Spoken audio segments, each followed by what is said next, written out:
భక్తుల సమస్యలను ముందుగానే అంచనా వేస్తాం, అర్థం చేసుకుంటాం, పరిష్కరిస్తాం. ఇది మేము ప్రజలకు ఇస్తున్న హామీ అని చెప్పిన తిరుమల తిరుపతి దేవస్థానం పాలక మండలి అలిపిరి నడకదారిలో దివ్య దర్శనం టోకెన్లు ఎందుకని ఇవ్వట్లేదు? 10 నెలలు అయిపోతుంది ప్రభుత్వం వచ్చి, వీళ్ళు వచ్చి దాదాపు 6 నెలల్లో ఏమవుతున్నట్టుంది, 5 నెలల్లో.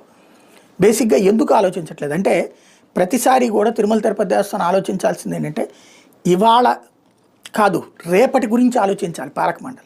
ఈ వారంలో ఏం ఇంపార్టెంట్ ఉంది, భక్తులు ఎక్కువగా వచ్చే రోజులేంటి, ఆ రోజున ఏమి ఏర్పాట్లు చేయాలి, ఇది సీరియస్గా దృష్టి సారించాలి. ఈ మెట్ల మార్గంలో వచ్చేటటువంటి వాళ్ళకి ఇదివరకు దివ్య దర్శనం టోకెన్లు ఇచ్చేవాళ్ళు. అంటే ఈ సర్వదర్శనం క్యూలో కాకుండా సపరేట్గా కొంచెం తొందరగా, ఎందుకంటే మెట్ల దారిలో నడిచి వచ్చి ఉంటారు కాబట్టి. ఒకప్పుడు నేను అక్కడ ఉన్నటువంటి సందర్భంలో, వర్క్ చేసినటువంటి సందర్భంలో ఇష్యూ రైట్ చేసినప్పుడు ఆనాడు పాలక మండలి ఓకే చేసినటువంటిది.